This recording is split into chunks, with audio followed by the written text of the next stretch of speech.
Jesus. Amém? Muito bom dia, graça e paz. Eu pediria que você, por favor, fale com quem está do seu lado, cumprimente os irmãos com a graça e a paz do Senhor Jesus. É muito rico, é muito bom estarmos juntos. Nada se compara à alegria que temos como irmãos em Cristo, de podermos compartilhar da experiência da comunhão. Quando estamos juntos é diferente, não é? Bom quando a gente está no quarto com o Pai em secreto, mas quando a gente está com o povo de Deus, com os nossos irmãos adorando, louvando, é sempre um momento de muita riqueza espiritual. Eu quero convidar você a abrir o Evangelho de Mateus no capítulo 27.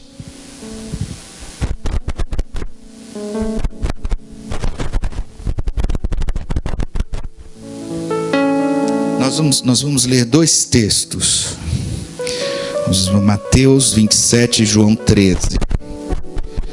Mateus 27 e João capítulo 13. Nós estamos meditando nos domingos sobre os paradoxos do reino de Deus. E nós vimos dois destes paradoxos que o Senhor ministrou. O primeiro diz: aquele que quiser se exaltar será humilhado. Aquele, porém, que humilhar-se a si mesmo será exaltado. Parece estranho, não? Mas é assim que funciona no reino de Deus e na vida. Se você quiser se exaltar por si mesmo, se essa for a atitude, a disposição do seu coração, você será abatido. Mas se você for humilde, fica fácil ser exaltado, não é? Humilhar-se significa colocar-se em uma posição que você está pronto para ser exaltado por alguém que vai lhe exaltar, que não você mesmo. Esse é o ensino do Senhor Jesus. Palavras de nosso Senhor Jesus Cristo. Depois o Senhor Jesus disse: aquele que quiser ser o maior entre vocês, seja o vosso servo, seja o que vos sirva.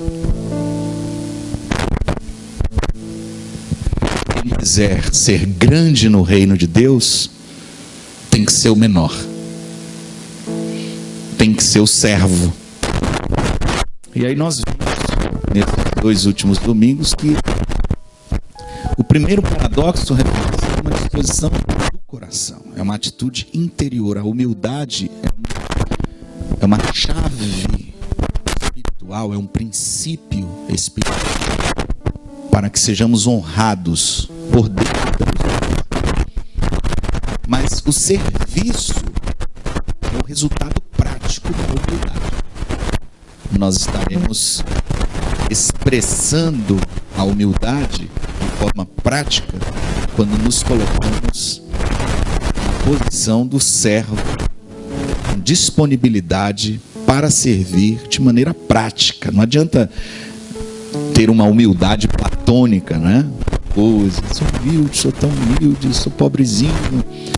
Mas isso não se reflete no seu comportamento, na sua atitude para com as pessoas, na maneira como você responde, você se relaciona, você procura ajudar o próximo, você procura ver a necessidade do outro, não somente o seu interesse. Então, de uma forma prática, o coração humilde vai viver a dimensão do serviço, porque isso é o reino de Deus. Então hoje, ao celebrarmos a ceia do Senhor, tanto agora pela manhã quanto à noite, nós vamos estar meditando nesta passagem que fala sobre uma grande lição que Jesus deu aos seus discípulos momentos antes de ser crucificado. Eles estavam discutindo sobre posições no reino de Deus, quem seria o maior, quem seria o mais importante, e Jesus, vendo isso, trouxe para eles uma grande lição. Mas antes nós vamos ler o texto de Mateus 27, a partir do versículo 17, e em seguida João capítulo 13, a partir do verso 1. Mateus 27, 17 diz: portanto, estando o povo reunido, perguntou-lhe Pilatos: qual quereis que vos solte? Barrabás ou Jesus, chamado Cristo? Pois sabia que por inveja o haviam entregado. E estando ele assentado no tribunal, sua mulher mandou dizer-lhe: não te envolvas na questão desse justo, porque muito sofri hoje em sonho por causa dele. Mas os principais sacerdotes e os anciãos persuadiram as multidões a que pedissem Barrabás e fizessem morrer Jesus. O governador, pois, perguntou-lhes: qual dos dois quereis que eu vos solte? E disseram: Barrabás. Tornou-lhes Pilatos: que farei então de Jesus, que se chama Cristo? Disseram todos: seja crucificado. Pilatos, porém, disse: pois que mal fez ele? Mas eles clamavam ainda mais: seja crucificado. Ao ver Pilatos que nada conseguia, mas pelo contrário, que o tumulto aumentava, mandando trazer água, lavou as mãos diante da multidão, dizendo: sou inocente do sangue deste homem, seja isso lá convosco. E todo o povo respondeu: o seu sangue caia sobre nós e sobre nossos filhos. Então lhe soltou Barrabás, mas a Jesus mandou açoitar e o entregou para ser crucificado. O Evangelho de João, capítulo 13. Um dia antes disso tudo acontecer, Jesus está celebrando a Páscoa com seus discípulos. Antes da festa da Páscoa, sabendo Jesus que era chegada a sua hora de passar deste mundo para o Pai, e havendo amado os seus que estavam no mundo, amou-os até o fim. Enquanto ceavam, tendo já o diabo posto no coração de Judas, filho de Simão Iscariotes, que o traísse, Jesus, sabendo que o Pai lhe entregara tudo nas mãos e que viera de Deus e para Deus voltava, levantou-se da ceia, tirou o manto e, tomando uma toalha, cingiu-se. Depois deitou água na bacia e começou a lavar os pés aos discípulos e a enxugar-lhes com a toalha com que estava cingido.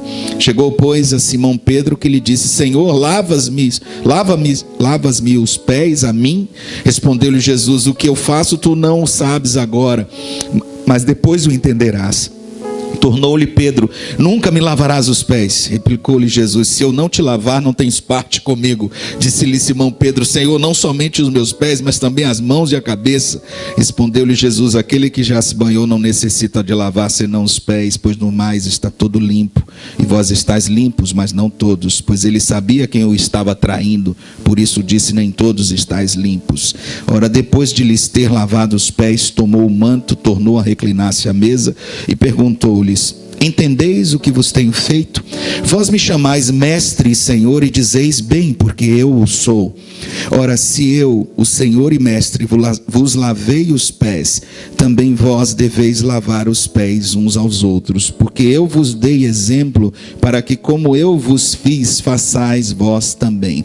Em verdade vos digo, não é o servo maior do que o seu senhor, nem o enviado maior do que aquele que o enviou. Se sabeis estas coisas, bem-aventurados sois, se as praticardes. Aleluia. Até aqui, meus amados. Põe a sua mão no seu coração. Vamos orar ao Senhor. Pai, nós te agradecemos mais uma vez por tua santa e gloriosa palavra. E te louvamos porque o Senhor em tudo foi exemplo para nós. Não há nada na tua vida que não seja digno de ser imitado. E nós estamos nessa manhã como discípulos, com o coração aberto para ouvir a tua palavra, ouvir a tua voz e sermos tratados. Fala conosco, toma nossa mente, o nosso coração e ensina-nos o teu caminho. Se precisar mudar alguma coisa em nossa vida, fique à vontade, Senhor. Nós nos submetemos voluntariamente ao agir do Senhor nessa manhã, porque só tu podes transformar-nos verdadeiramente em pessoas melhores, Pai. Nós oramos para que o poder do Espírito Santo venha agora nos capacitar para toda boa obra. E ao sairmos daqui possamos estar cheios de alegria, de renovo espiritual, de saúde, de graça do Senhor, para fazer a tua vontade. Em nome de Jesus, amém. Aleluia. Quem foi foi Pilatos? Pilatos foi um governador que serviu ao Império Romano, atuando na Judéia nos dias de Jesus. E este homem, segundo o registro histórico, principalmente de Flávio Joséfo, que é um historiador judeu, que escreveu uma grande obra sobre a história dos judeus e menciona alguns dos atos de Pôncio Pilatos no seu governo. Alguma coisa da história de Pôncio Pilatos ficou registrada. Um dos atos de Pôncio Pilatos, talvez dos mais chocantes, foi que ele, conhecendo a fé do povo judeu, ele mandou trazer a imagem do imperador romano para ser colocada próximo ao templo em Jerusalém, e estandartes com a imagem do imperador. Isso foi uma provocação, porque os judeus abominam as imagens por causa da lei de Deus, e ele sabia disso. Você não pode estar como embaixador, como governador, seja lá que posição for em qualquer país, sem conhecer a cultura, e ele sabia disso. E o objetivo era exatamente provocar, atacar esse lado sensível da fé do povo judeu, colocando esta imagem, que em latim era imago, a imagem do imperador, como se fosse uma imagem divina. E isso trouxe uma comoção, um tumulto tão grande, que depois de 6 dias ele mandou retirar. Porque foi um choque, foi uma bagunça generalizada. Estou falando isso para você entender um pouquinho desse momento em que ele está ali perguntando: vocês querem Jesus ou Barrabás? E as pessoas estão dizendo: Barrabás, solta Barrabás. Eu faço o que com Jesus? Crucifica ele. Mas ele não fez nada, ele sabia que Jesus era inocente. Mas ele era movido principalmente naquela posição delicada em função da reação popular. Se a turba começasse a se agitar de tal forma que houvesse uma espécie de revolta, isso ia cair mal para ele. Então ele tinha que agir de forma política, e muitas vezes ele recuava no seu propósito inicial. E foi o que aconteceu nesse registro de Flávio Joséfo com respeito à imagem do imperador. E o que eu vejo aqui? Primeiro, um homem que não está preocupado com a verdade, mas ele está absolutamente influenciado por aquilo que as outras pessoas pensam ou querem fazer. É interessante que esse texto fala de 2 bacias de água. E aqui você começa a ver a diferença completa entre Jesus e Pilatos. E uma das coisas que me chama a atenção nesse aspecto da história de Pilatos, e que eu poderia dizer como um princípio negativo com respeito ao serviço, é que aqueles que querem ser servos não podem estar preocupados com a imagem, com a autoimagem, ao ponto de se deixarem levar ou influenciar pelos ditames, pelos caprichos, pelos interesses das outras pessoas. Você nunca será um servo de Deus autêntico, uma serva de Deus abençoada, se a sua vida for guiada em função de agradar os outros e não a Deus. Ele sabia a verdade, mas ele preferiu agradar a multidão. Esse era o caráter de Pilatos. Não era o de um verdadeiro servo de Deus. Se para você agradar pessoas em qualquer circunstância é mais importante do que agradar a Deus, você não é um servo de Deus. Segundo o registro histórico que está lá nas crônicas de Flávio Joséfo, foi que este Pilatos, com interesse em alguma obra que ele queria fazer para agradar o imperador romano, mandou saquear o templo de Jerusalém, pegar objetos, utensílios sagrados de ouro, de prata, de bronze, mandou dar uma limpa lá no templo, invadiu, mandou pegar para fazer obras públicas. A segunda característica deste homem, né? Ele é um ladrão. Ele é um político travestido de ladrão. Ele não tem caráter no que diz respeito às coisas de Deus. E ele rouba descaradamente. E ele entra mesmo na força, na violência, e passa a mão nas coisas que são sagradas e manda vender e manda derreter para fazer obra pública, para agradar o imperador. E isso trouxe também uma reação muito forte. Mas nesse ponto ele não voltou atrás, né? Já tinha torrado nos cobres o que ele pegou lá no templo. Essa é uma outra característica terrível deste homem, que em uma bacia colocou água para lavar as mãos diante do julgamento de Jesus. Ele não tinha respeito nem temor às coisas sagradas de Deus. Se você quer ser um servo de Deus, uma serva de Deus, você precisa ter muito temor e muita reverência, principalmente no que diz respeito ao altar do Senhor. Existem coisas que a gente não pode mexer. A palavra de Deus nos diz que existem coisas que a gente serve a Deus com relação a ofertas e dízimos que são sagradas. E a gente não pode mexer. A pretexto do que for. Se você é servo de Deus, serva de Deus, você não mete mão no que é de Deus. Hoje vamos cear, vamos celebrar a ceia e tomar o pão nas mãos, o vinho, é um ato de muita reverência. A gente não faz isso de maneira despropositada. Ele não tinha respeito por nada relacionado ao templo de Deus. Ele invade, toma coisas consagradas, separadas para Deus e profana. Este é o espírito deste homem, profanador. E por último, o último ato que está registrado na história extra-bíblica, né, foi que ele mandou matar uma quantidade de pessoas, samaritanos, no Monte Gerizim, em uma revolta, em um incidente popular. Ele simplesmente enviou tropas e mandou chacinar mesmo, matar todo mundo, homens, mulheres, crianças.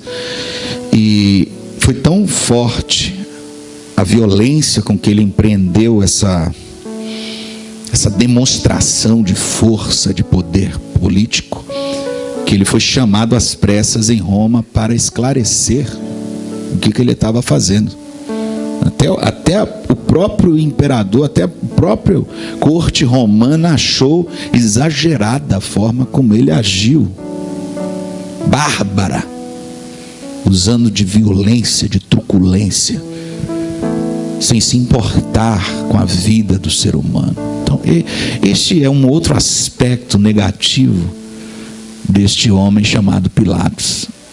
Ele, no exercício da autoridade, ele abusou do poder. Ele mandou matar, ele foi violento. E sabe quantas vezes eu e você temos a oportunidade e o poder nas mãos, e Deus nos prova nisso como maridos, como pais, como homens e mulheres de Deus em qualquer instância da vida em que queremos muitas vezes resolver as coisas na força, na violência, no grito. E o verdadeiro servo de Deus precisa ser manso. E vejo o exemplo de Jesus completamente diferente. Então este homem, ele simplesmente tomou uma bacia com água e deu uma lição para a humanidade que ficou registrada no Evangelho. A diferença que existe entre um verdadeiro servo de Deus, um filho de Deus, uma filha de Deus, e aquele que está no mundo, vivendo de acordo com o padrão e o sistema do mundo. Porque o que aprendemos lá fora é que é a lei do mais forte. Vence quem tem poder, vence quem é mais forte. Jesus, por outro lado, ele vai ensinar uma lição completamente diferente. E eu não quero me concentrar tanto em Pilatos quanto naquele que é verdadeiramente o nosso mestre. E existem coisas maravilhosas nesse texto de João capítulo 13, mas eu gostaria de destacar pelo menos 3 que falam do amor do Senhor. A Bíblia diz que ele amou os seus discípulos até o fim. É tão tremendo saber que mesmo Judas, o traidor, era alvo do amor do mestre. Em João capítulo 13, o texto deixa claro que ele amou, no versículo 1, os seus discípulos que estavam no mundo até o fim, até o último momento, até o último fôlego. Mesmo na cruz, o Senhor está perdoando, o Senhor está salvando. Perdoa-lhes, Pai, porque não sabem o que fazem. A multidão ensandecida, blasfemando, zombando dele, ele abençoando, ele perdoando. O ladrão na cruz: Senhor, lembra-te de mim quando entrares no teu reino, hoje mesmo estarás comigo no paraíso. Esse é o coração de Deus, esse é o coração de Jesus. Põe a sua mão no seu coração novamente. Senhor, dá-nos um coração igual ao teu, Pai, cada vez mais parecido com o teu, Senhor, sempre mais e mais parecido contigo, Senhor. Ajuda-nos na nossa fraqueza, trata conosco. 3 coisas que não podem diminuir o amor de Deus por nós. 3 coisas que não diminuem o amor de Deus por nós: a nossa sujeira, o nosso pecado, não diminui o amor de Jesus por nós. Essa foi a lição do lava-pés. Impressionante, não? Os discípulos estão discutindo sobre posição de autoridade, quem vai reinar, quem vai governar, quem vai sentar à direita, quem vai sentar à esquerda. E o Senhor Jesus, vendo aquilo, ele simplesmente resolve contar uma parábola em forma de teatro, né? Ele ilustra isso de uma forma visível para eles. Com um ato profético, ele estabelece um princípio. Ele se despe do seu manto, cinge-se com uma toalha, toma uma bacia, da mesma forma como Pilatos fez, enche de água e agora ele vai lavar os pés dos seus discípulos. Eu quero lembrar para você que naquela época os discípulos não estavam sentados em uma mesa como a mesa romana que nós conhecemos, que é a que tradicionalmente temos hoje em nossas casas, em restaurantes. A mesa, na verdade, ela era colocada no centro da sala com almofadas e as pessoas ficavam reclinadas com os pés para trás e o corpo reclinado, comendo. Por isso os pés ficavam todos expostos. E é por isso também que havia o costume de que quando alguém dava um banquete, que os convidados iam chegando, os empregados faziam isso, lavavam os pés. As pessoas chegavam da rua, pé sujo. Naquela época todo mundo andava, mesmo que com sandálias, mas em terreno de poeira, de terra, e todo mundo chegava na casa. Então era como lavar, acho que mais até do que lavar as mãos, era lavar primeiro os pés, que já estava para não trazer sujeira para dentro de casa. E você vai se sentar na mesa, seus pés vão ficar expostos mais ou menos no nível da comida. Então lavava o pé de todo mundo. Jesus agora ele vai mostrar assim: eu estou fazendo o trabalho do empregado aqui e vou lavar os pés de vocês. Com certeza não eram pés formosos, não eram pés limpinhos, tratados com pedicure, né? Era o pé daquela galera toda. E Jesus começa a lavar. E esse amor que está aqui descrito, a sujeira que está representada pelos pés, é óbvio que há aqui uma lição com respeito ao pecado. Há uma lição com respeito ao pecado. O texto mostra a dinâmica do que Jesus está fazendo. E Pedro diz: o Senhor não vai lavar os meus pés, eu não aceito isso. Ele ficou tão constrangido que ele disse: não, Senhor. E o Senhor disse assim: se você não deixar, você não tem parte comigo. Então lava então a cabeça, as mãos, lava tudo. Jesus disse: vocês não precisam. O que Jesus está falando aqui? Está falando que eu e você precisamos caminhar com entendimento do que significa esse momento. Lavar os pés tem a ver com confessar os pecados, caminhar na luz, viver uma vida autêntica, sem pendências, sem coisas que fiquem no pano de fundo da minha vida que possam me atrapalhar espiritualmente. Então todos nós somos chamados nessa manhã a experimentarmos mais uma vez o amor de Deus que está derramado sobre nós. Independente de como você chegou aqui nessa manhã, Deus quer convencer você pelo Espírito Santo que não há nada que você possa ter feito que seja capaz de interferir na qualidade do amor de Deus por você. É impressionante que o Senhor lava mesmo os pés de Judas, e a Bíblia diz que ele sabia o que ele estava fazendo. Ele poderia ter lavado os pés de todo mundo, chegasse em Judas, miserável, você eu não lavo, traidor. Mas ele lavou. Eu não sei como Judas conseguiu trair Jesus. Eu acho que uma das razões porque ele se enforcou, ele se matou, foi exatamente por isso. Porque o amor de Deus nos constrange. Ninguém consegue ser tão miserável sendo tão amado. Eu não sei o que você tem feito, de que forma você tem servido a Deus, e com que pés você chega hoje aqui pela manhã. Mas eu queria te dizer que o Filho de Deus não está aqui nessa manhã para julgar você, mas para lavar os seus pés. E essa é uma coisa que a gente precisa ter no nosso coração de forma bem clara. Lava-pés não é uma cerimônia. A igreja quis ritualizar isto. Não é um sacramento. A gente pode até celebrar um lava-pés, é interessante, é bem constrangedor, é uma experiência forte, mas não é isso.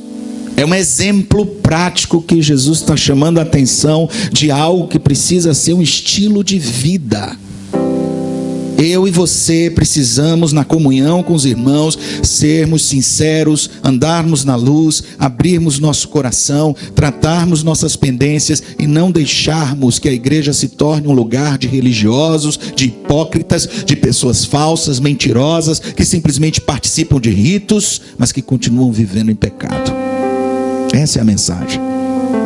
A igreja é um lugar onde todos nós nos humilhamos diante desta realidade.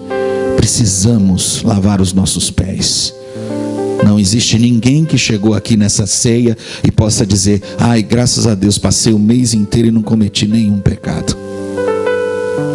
Graças a Deus, Senhor, que eu não sou como esses outros miseráveis, estão aqui tudo com os pés sujos, que eu já estou chegando aqui com o meu pé limpinho.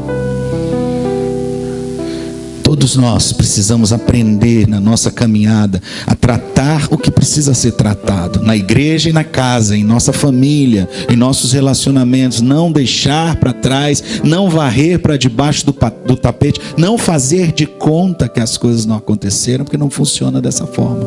Amém?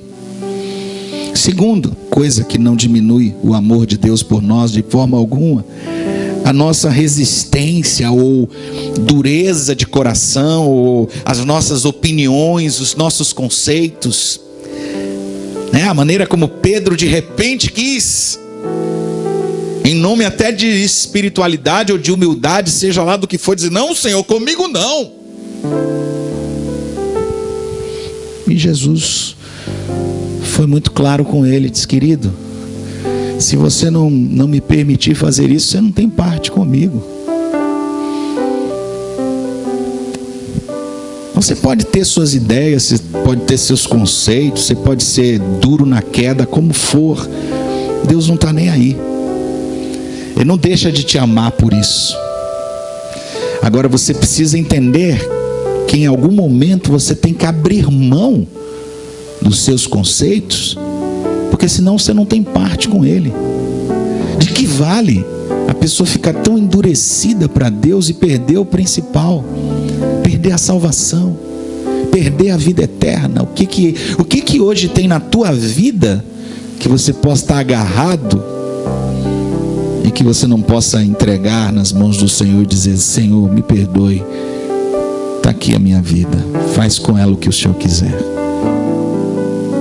Num primeiro momento Pedro resistiu, e nós precisamos orar ao Senhor e pedir graça, porque ser servo de Deus significa, em primeiro lugar, estar caminhando com os irmãos em santidade, vivendo na dimensão de um lava-pés real, prático, mas também, queridos, com coração manso, com coração flexível, com coração quebrantado. Não podemos ser pessoas duras, pessoas intransigentes, pessoas que não voltam atrás, pessoas que não conseguem mudar.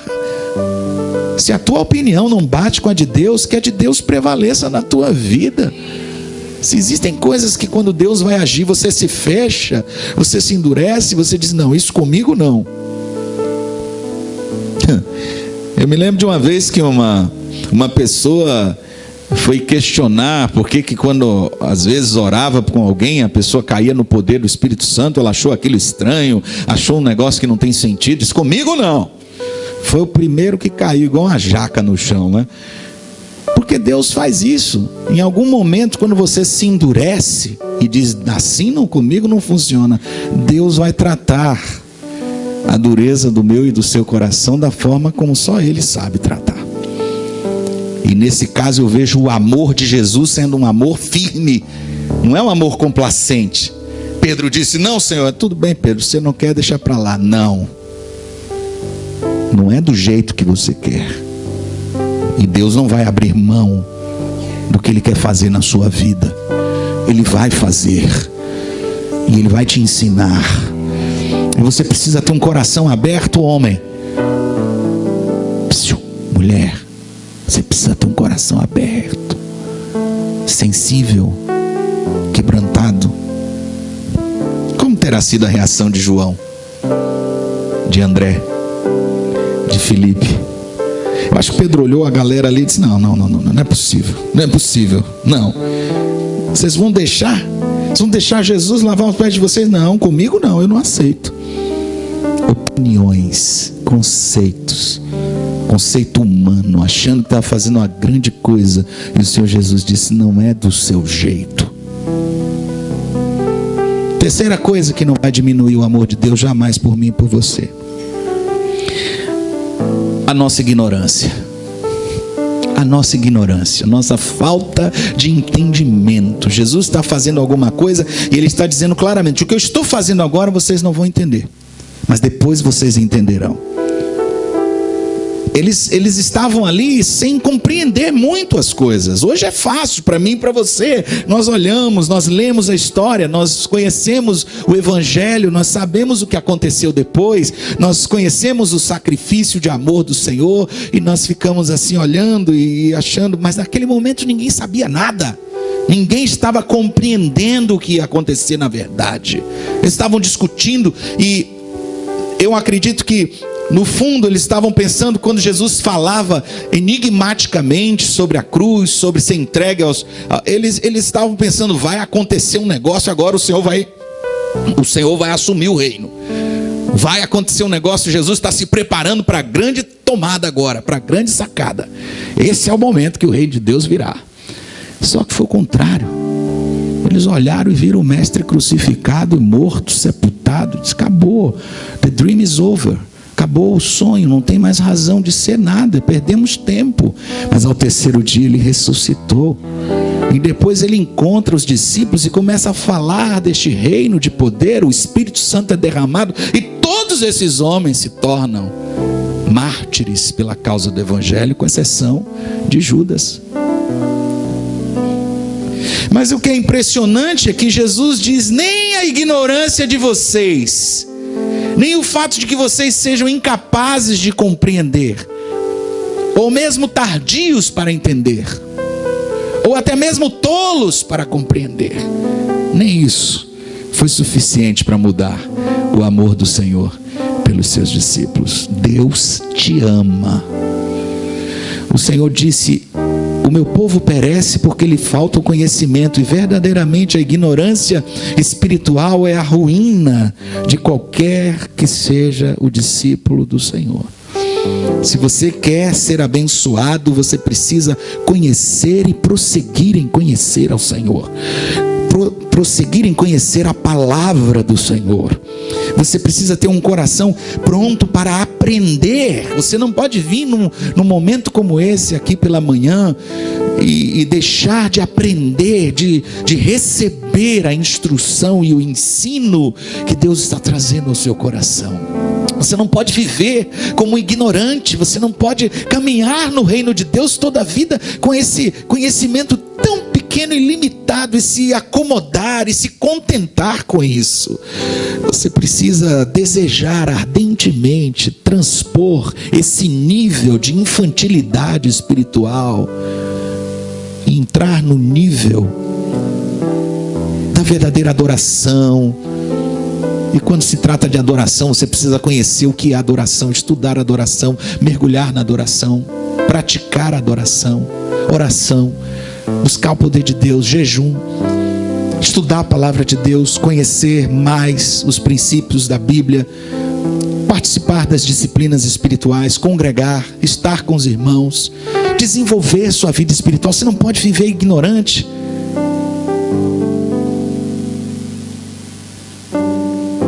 Durante muitos séculos a igreja viveu nas trevas, porque a palavra de Deus foi esquecida. Mas quando a palavra de Deus foi colocada na mão do povo de Deus, novamente, na língua compreensível, acessível, as pessoas começaram a ler e a estudar a palavra, e elas perceberam que muitas coisas estavam erradas, e elas não aceitaram mais viver na ignorância espiritual. Mas nada disso pode mudar o amor de Deus por mim, por você. Pelo contrário, o amor de Deus fiel nos leva a experimentar uma dimensão nova de crescimento espiritual, onde nós não queremos mais andar com os pés sujos na casa de Deus. Nós não queremos ficar na igreja com pecadinhos, fazendo de conta, brincando com as coisas de Deus.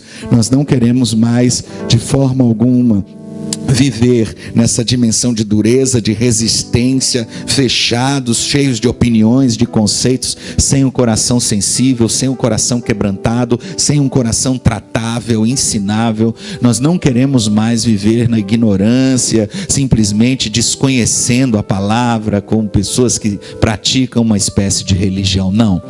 Os verdadeiros discípulos, diante desta mesa, diante desta prova de amor, querem mais de Deus, querem aprender na prática a servir. E isso foi o que o Senhor Jesus disse no final. Ele disse que essa experiência que ele estava praticando ali com eles, que ele estava demonstrando através de lavar os pés dos seus discípulos, na verdade era algo que eles deveriam fazer. Ele disse: se vocês sabem estas coisas, bem-aventurados são se as praticam. Então há um sentido final dessa história aqui, que é justamente o de nos tornarmos servos semelhantes a Jesus. Eu queria convidar você a se colocar de pé para nós orarmos nessa manhã.